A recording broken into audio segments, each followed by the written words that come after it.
Signing to Bharat అనాలా? Disturb చేయదండి. Sir ఏంటి సార్ అది?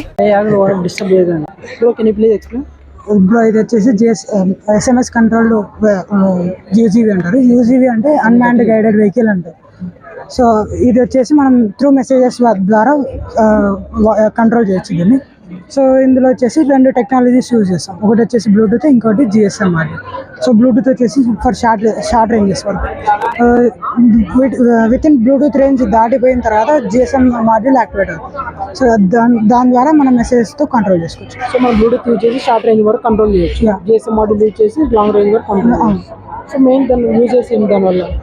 సో ప్రస్తుతానికి ఇప్పుడు అయితే ఇలాంటి రోబోట్స్ ఫ్లిప్కార్ట్ ఉంది కదా, ఫ్లిప్కార్ట్ వచ్చేసి ఒక స్టార్టప్తో టైఅప్ అయ్యేసి ఇలాంటి రోబోట్స్ మెయిన్ వాళ్ళ వేర్ హౌస్లో ఉన్నాయి. సో ఎలా అంటే ఇప్పుడు ఫర్ సపోజ్ మీరు ఫ్లిప్కార్ట్లో ఒక ఆర్డర్ చేశారనుకోండి, ఆర్డర్ చేసిన తర్వాత కొన్నిసార్లు మీకు ఒక ప్రోడక్ట్ రావాల్సింది ఇంకో ప్రోడక్ట్ వస్తుంది కదా. సో అలాంటి వాటిని హ్యూమన్ ఎర్రర్స్ అంటారు.